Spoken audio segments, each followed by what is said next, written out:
When people talk about the Spurs championship ceiling this season, the conversation almost always starts with Victor Wembanyama, and rightfully so. Wemby is already a top 10 player in the league, a defensive cheat code, and honestly, it feels like it's only a matter of time before he becomes the best player in all of basketball. But if the Spurs are actually going to win a championship this year, the real X-factor might not be Wembanyama. It might be De'Aaron Fox. Because when the playoffs arrive, basketball eventually comes down to one thing: shot creation.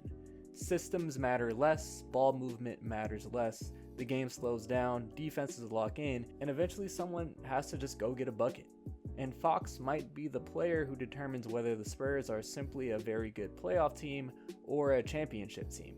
Now, one of the most interesting parts about Fox's season in San Antonio is that in many ways he's been able to coast. And I don't mean that as a negative. If anything, it might be the biggest advantage the Spurs have going into the playoffs. During his peak years in Sacramento from 2021 through 2024, Fox was carrying an enormous offensive workload. His usage rate during that stretch sat around 30.3%. That meant the Kings' offense ran through him constantly, even with Sabonis on the team. Take the 2023-24 season, his last full year in Sacramento.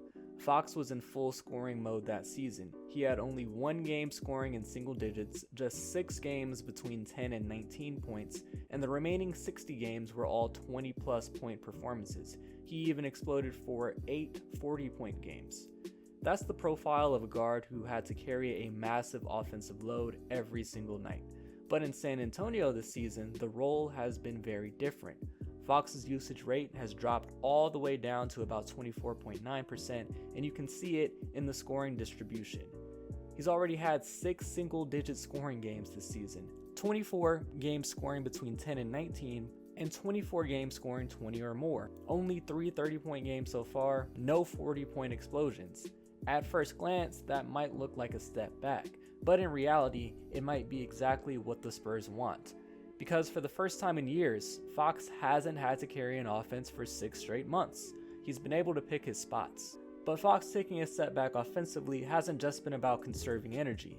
It's also helped accelerate the development of the Spurs' young guards. Stephon, who really operates more like a point guard than a traditional shooting guard, has essentially become the second point guard in the starting lineup, and that's been huge for his offensive development. Because with Fox not dominating every possession the way he did in Sacramento, Castle has been able to grow comfortable handling the ball, initiating offense, and building confidence as a creator. You can see it in the way he attacks defenses now. He's more decisive in pick and roll situations, more comfortable making reads, and much more confident operating with the ball in his hands compared to his rookie season. And that development matters for San Antonio's playoff ceiling too, because when multiple players on the floor can initiate offense, the defense can't simply load up on one guy. But it hasn't stopped there. Fox's lighter regular season workload has also allowed Harper to really settle in at his role with the second unit. Harper has basically become the offensive engine for the bench group. He's doing a lot of the same things Fox and Castle do for the starters, controlling pace, pushing the fast break, orchestrating pick and roll, and consistently getting 2 feet in the paint. He's even developed a really nice rapport with Luke Kornet, creating easy looks inside through pick and roll. So while Fox hasn't been putting up the same explosive scoring numbers we saw in Sacramento, his presence and his willingness to take a step back at times has helped the Spurs build a much more balanced offense. And that leads to the real point. This might be the freshest De'Aaron Fox has ever been entering a postseason run. Instead of burning through possessions every night just to keep his team afloat offensively, Fox has been able to operate within a system built around Wembanyama, ball movement, and multiple creators. Which means when the moment calls for it, Fox can dial it up, and we've already seen what that looks like. Take that comeback win against the Clippers. In the second half, and especially in the fourth quarter, Fox completely flipped the game. That was peak De'Aaron. The mid-range pull-ups started falling, the pick-and-roll reads were surgical, he hunted mismatches, got 2 feet into the paint, and forced the defense to collapse. And once that happened, the entire Spurs offense opened up. San Antonio's wings started getting clean perimeter looks, Wemby was getting spoon-fed finishes inside, even role players were getting easy buckets because Fox had the defense scrambling. That stretch showed exactly what Fox looks like when he shifts from coasting into takeover mode, and the numbers actually support this idea. Through the first 3 quarters this season, Fox has been relatively measured with his scoring. He's averaging about 4.6 points per quarter while shooting 47.7% from the field and 32.7% from 3. Solid numbers, but not the hyper-aggressive scoring load we saw during his Sacramento years. But the fourth quarter tells a different story. Fox jumps up to 5.1 points per quarter while shooting 50.5% from the field and 38% from 3. So while the scoring volume isn't quite the same as his peak Sacramento seasons, the efficiency and effectiveness are still there when the game matters most. And that's the part that should excite Spurs fans, because playoff basketball isn't about scoring 30 every night in January. It's about who can take over possessions in May and June. And this is where the conversation comes back to Victor Wembanyama, because as dominant as Wemby already is, there are still moments where creating a high percentage shot entirely on his own can be difficult.